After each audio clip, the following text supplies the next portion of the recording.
call a meeting to order, the Judicial and Public Safety Committee meeting of October 18th, 2022. Sally, may we have a roll call?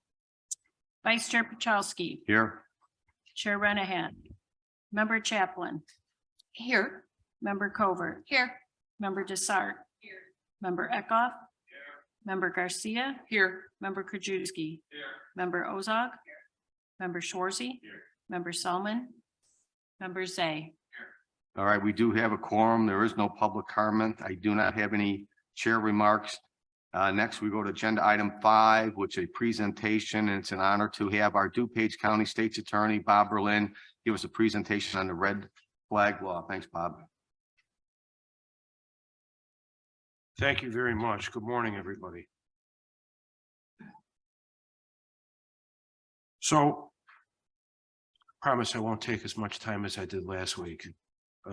But I do want to talk about firearm restraining orders, how we go about them, kind of the history of the law, and what, how this county has actually been so successful in implementing this. So this law went into effect January 1st, 2019. It was one of the few laws that passes in Springfield with bipartisan support. We knew it was coming in 2018 and we prepared for it. We had meetings with Chief Judge and we came up with our own forms actually before the state of Illinois came up with standardized forms, so that come January 1st, 2019, we were ready to go. We trained not only our own staff, but our police departments on what to look for, what evidence is needed in order to get firearm restraining orders. And you can get two kinds of orders. There's an emergency order, which is good for 2 weeks, which can be extended another 14 days. And then there's a 6-month, what they call a plenary order. To get a emergency order, we have to show, the respondent has to show that the petitioner has to show, I'm sorry, that the respondent poses an immediate and present danger of causing personal injury to themselves or somebody else by possessing firearms or having the ability to possess firearms or firearms ammunition. The burden changes in a plenary order. The 6-month order, the petitioner has the burden of showing by clear and convincing evidence that the respondent poses a significant danger of personal injury to himself, herself, or another, again, by having in his or her custody or control, purchasing, possessing, or receiving a firearm. You don't need a criminal case to go with it. And family members have the ability to petition the court or police. Almost all of our cases are done through the police. When we get contacted by a civilian, we will refer them to the local police, and the police know how to handle these. They will get the information, they come in, and we help them get these orders. So the statute says that the court, through the office of the clerk of the court, shall provide simplified forms and clerical assistance to help with the writing and filing of a petition. The state now has standardized forms that we use, and actually, just like the order of protection form, these can be, you can get them off the state of Illinois website for certain counties, DuPage being one. So they can start the order, we help them finish it, print it out, and we actually file it and then take it to court. The statute also says that assistance may be provided by the state's attorney, and that's a may.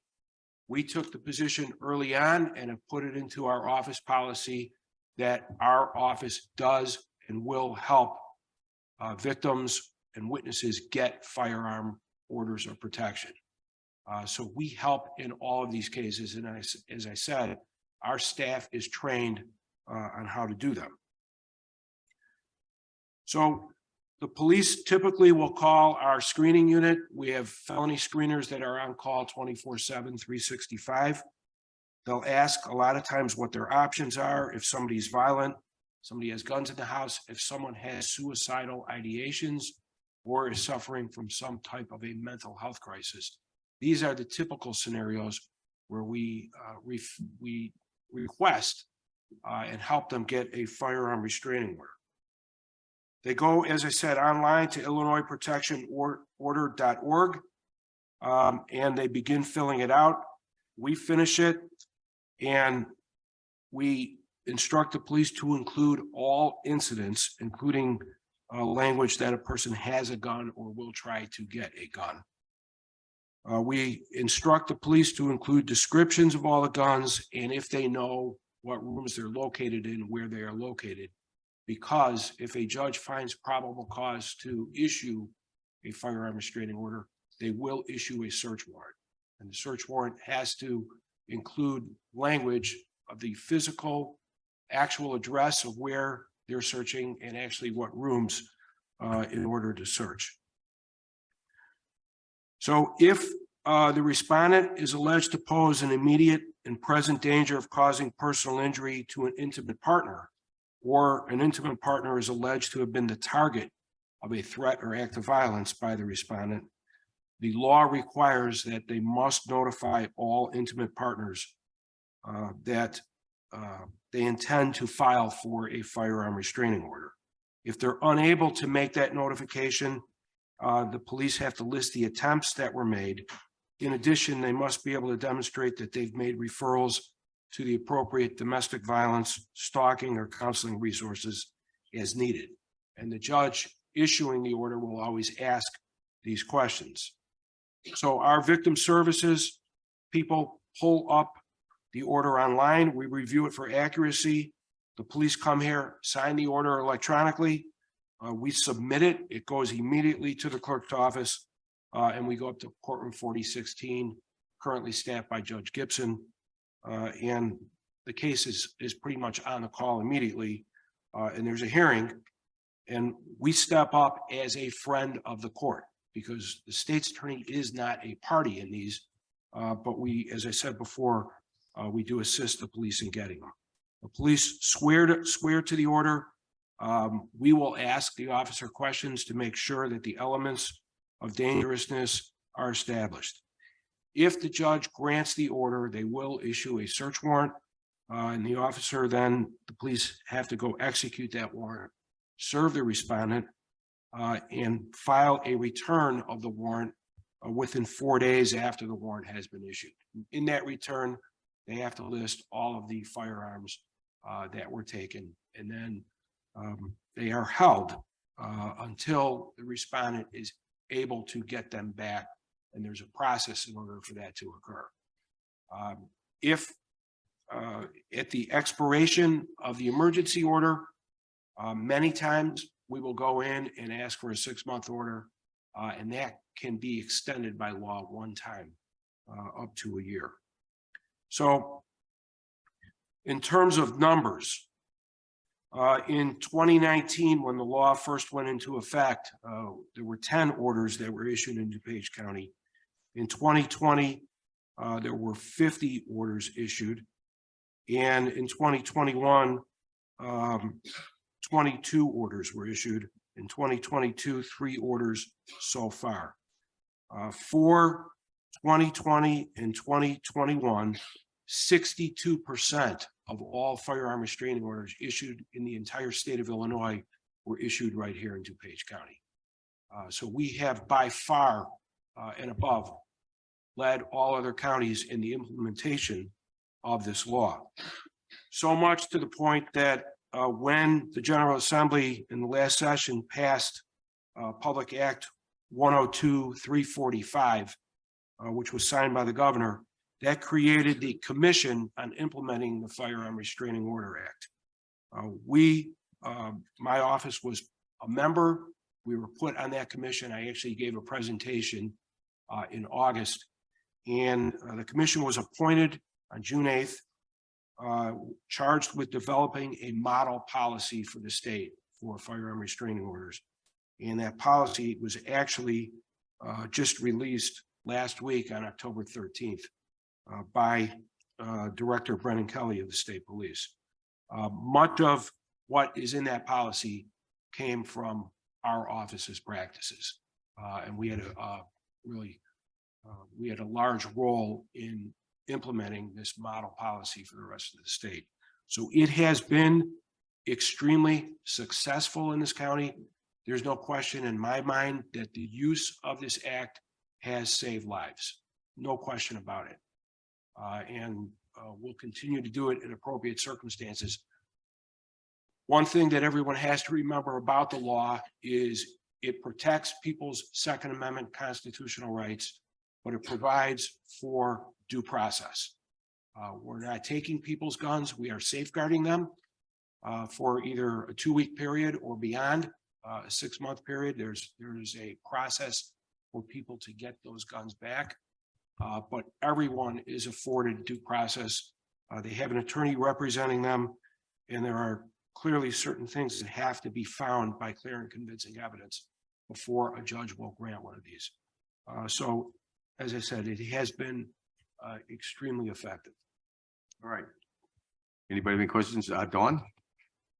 Sure, thank you. I was first going to ask how the order of protection was verified, and you just answered it at the very end. My next question is, how are firearm orders of protection enforced? Like if somebody gets an order, does the sheriff automatically go out and you know, whenever we talk about this law, I think about the Aurora Pratt factory murders, and how that man was not supposed to have weapons, and he did, obviously. So how are they enforced? Do your orders immediately go to the sheriff, who then goes and gets the guns from people? They'll go to the local police agency. It's the agency that is really getting the order. So if it's the Wheaton police that are coming in, they're the ones who are going to serve the search warrant and get someone's guns. They have to serve the search warrant within 4 days. So yes, and we have, fortunately, we have not had any issues where officers have been injured serving these warrants. Good, thank you. All right, Paul, I think you're next, and I got a list of everybody else. All right, thank you so much. I just wanted to get clarification on something. You said something with domestic violence victims that they have to let their person who's doing the domestic abusing know that they're going to take their gun away from them. They have to notify all intimate partners that they intend to file for a firearm restraining order. This is typically done by the police. The police are the ones who are coming in getting an order, but that's what the law requires. If they're unable to make those notifications, they just have to document all the efforts that they made. Yeah, that's just concerning to me, because I mean, one of the things they're doing is obviously trying to keep safe, and then they're saying, hey, by the way, we're going to be taking your gun away from you. That's going to make them angry, and it's going to, you know, amp up the whole situation. So it just seems like that doesn't seem correct. So I don't know if there's any kind of thing that could be done to maybe make it worse, so it's not coming from at least the victim. I don't know. It just doesn't seem right to me. What I can tell you is in the report that was just issued on October 13th, there are a number of recommendations with follow-up, hopefully to occur in the General Assembly. Okay, I'll follow up with it then. Thank you. Next, we have Jim Zay. Thank you, Mr. Chair. Bob, on Paula's thing too, it seems kind of tedious. Is there a cooling off period? The police go to a domestic disturbance with a wife, a husband, a child, you know, and there's something going on, and they say, you know, I'm kind of scared, drugs are involved, alcohol's involved, whatever, you know, I know he has a firearm. I mean, is there a point that they can take that firearm during that cooling off period? I mean, it just seems tedious. I mean, not tedious, but it seems like a long period where somebody might be in fear of their safety. They know there's a firearm in the house, and, you know, it seems like we have to get a search warrant. We have to fill the form out. We have to do everything else. Is there anything the police can do to take that firearm during that period, or no? If the firearm was connected to a criminal offense, the police would have probable cause to take it, assuming They that. said something like, I'm gonna go upstairs and grab my gun, Yes, something like that, then they yes, can, or if the gun was used in a domestic incident, in some type of an assault, as long as the police have probable cause to get in the house, probable cause to search, which can be either by way of consent or a warrant. if they don't have a FOID card or they don't have registration for the firearm, Or a valid FOID can card. they take that? If they don't have a valid FOID, that is a crime in and of itself. So they can yes, take that, they can take that firearm immediately. yes. Okay. a lot of times what will happen is there's a period, even if there's an arrest, there is a period before the defendant will appear in bond court. It may not be till the next day. We may get a firearm restraining order before the person appears in court because of the immediacy, the requirement to act right away. So sometimes we'll do both. There'll be a criminal charge and a firearm restraining order. Thank you. I think Mary, you're next.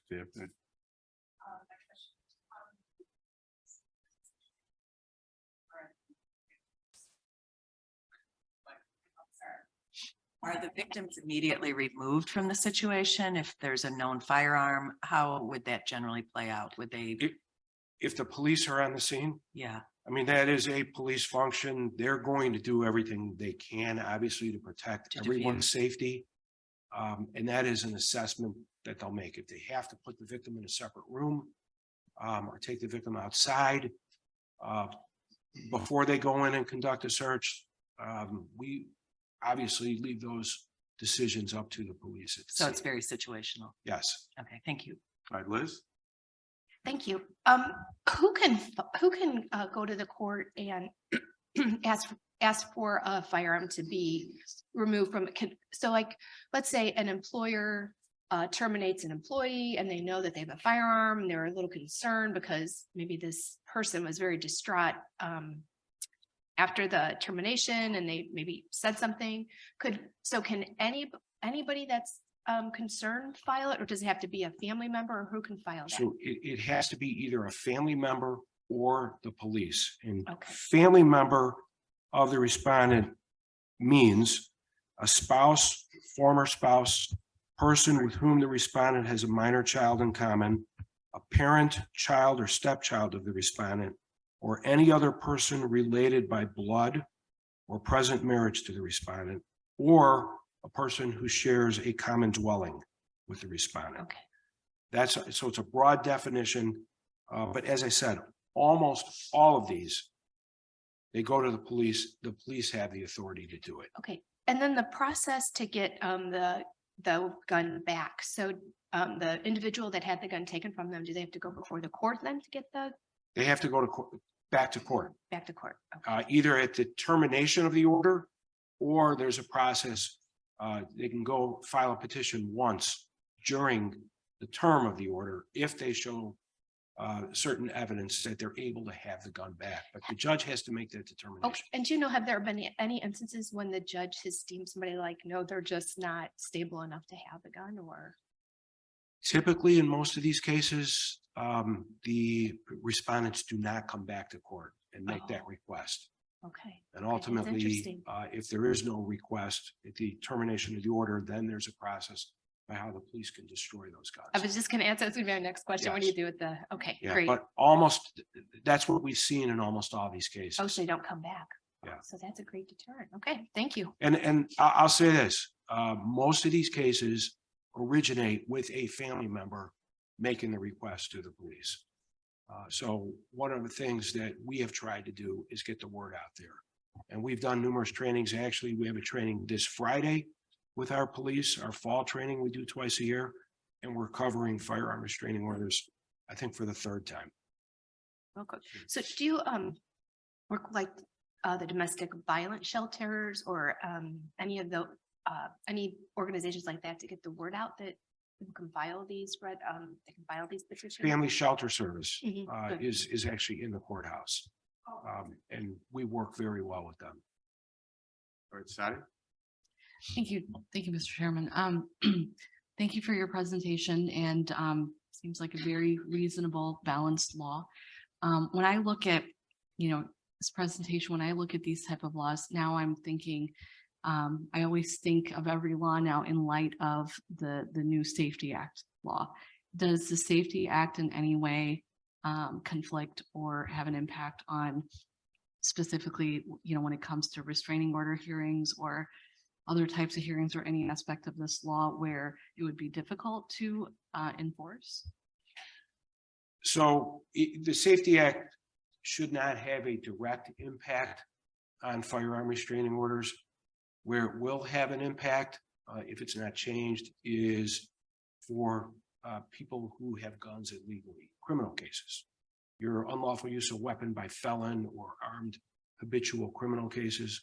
Where right now, the law says in order to detain people charged with any of those offenses, we're going to have to show by clear and convincing evidence that they're a threat to a specific named individual, which can be challenging in those cases, but that should not have an impact on the firearm restraining order. The firearm restraining order is really a civil process. Mary? Is there, I know this is a Firearm Safety Act, is there any provision for, they have a BB gun, they have a knife, a hunting knife, something that is of their known possession and they're being threatened with that? Does that cover, is that covered in some similar fashion or? The law deals with firearms Firearms and only. firearm ammunition. So those sorts of situations would go into a domestic violence or attack situation. I mean, Threat there of are attack. other I- avenues that police would have if somebody, let's say, is armed with knives Okay, to remove those from a residence, but not using this law. specifically this. Okay, thank you.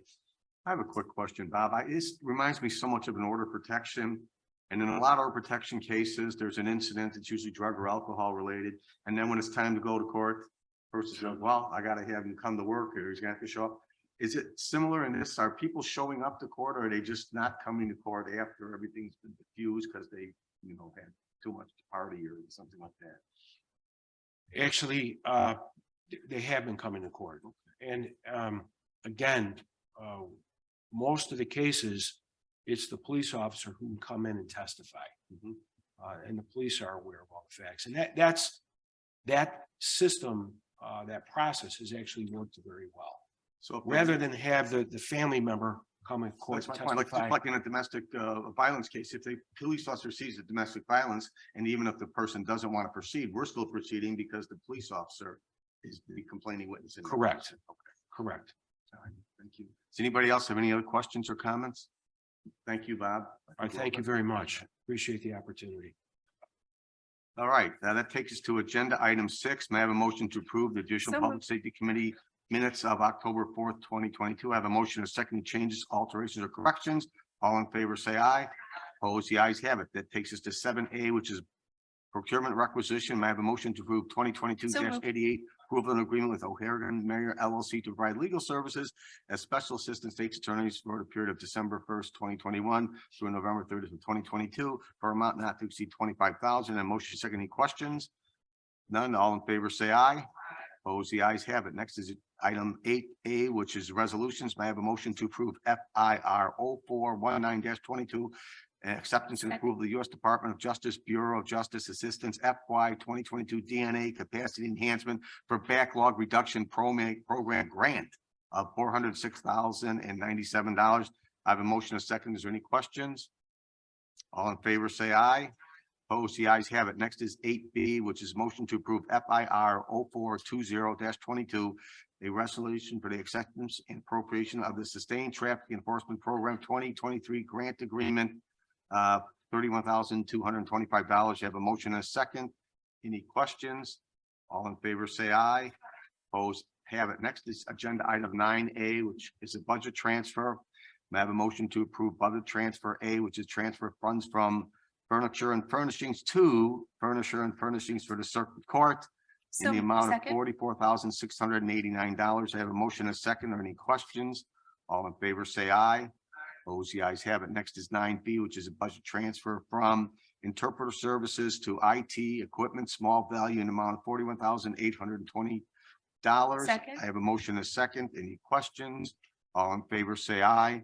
Opposed, the ayes have it. And finally, 9C, which is budget transfer from funds from equipment, small value, and IT equipment to care and support in the amount of $165,000. Motion and a second. Any questions? All in favor, say aye. Opposed, ayes have it. Next is 10A. May I have a motion to approve change order, which is county contract 5205-0001 SCRV issued to Medline to decrease the total amount by $50,221.50 to close the contract. I have a motion and a second. Any questions? All in favor, say aye. Opposed, the ayes have it. The next is ten B, a change order for a county contract 5358-001-SCRB issued to Ray O'Haron to decrease the total amount by $78,820.08 and close the contract. That motion is second. Any questions? All in favor, say aye. Opposed, the ayes have it. Next information, move to place, I moved, asked to place on file the public defender's September 22 monthly So moved. fiscal Second. report. I have a motion and a second. All in favor, say aye. And we have no old business. Jason, you had a couple things on new business. You Thank you, Mr. Chairman. Wanted to real quick make you aware, Director Diekman with the Office of Homeland Security Emergency Management is actually putting a request on for 10 new rugged computers. However, we didn't have enough time to get it on this agenda. So Chair Renahan has agreed to have it discharged. So it'll be on Tuesday's informational and technology as well as finance and board. But we wanted to at least give you a heads up. There'll be two items. The first item will be for the purchase of the actual 10 computers. The second will be the budget transfer. They had some extra money in the salaries due to a couple people not being filled. So they're going to use that money. The reason that this is a little bit more of an emergency or needed is we got to get the order delivered before the end of this fiscal year in order to have it count toward this budget. So this will be covered and there'll be no additional expense. All right, Thank you. Does anybody have anything else under new bit, Dr. Brian? Yes, as I let everybody know, I have a visitor here today, Sarah Thornton, who's a senior at Hinsdale Central High School in AP government class that she has to, I guess, follow elected official around for 8 hours and see how government operates. So Sounds like punishment to me, you know, 8 hours with the Drewski. You got to get something special from your teacher for that. But as I was going to say, I can see her note she's taken. She said Vice Chair Pachowski ran a great meeting. He's fast. He talks fast. He But talks just fast. one thing to note about Sarah, we were trying to set up a date. We couldn't do last week. We had to do it after this last weekend because Hinsdale Central was in the state tournament for golf. She's a member of the golf team. And so after day two, they were in second place. And then on the final day, she shot a 1 under and they won the state. So Hinsdale Central won the state golf championship. All right. Right. Can you help Sam out with his driver? He's slicing the ball quite a bit there. So. So All right. any people need any lessons, Sarah will be happy to show you how to shoot golf. So 1 under. Congratulations to Hinsdale Central, Sarah, and yourself. All right. That's it for new business. So without objection, we stand adjourned. Thank you, guys.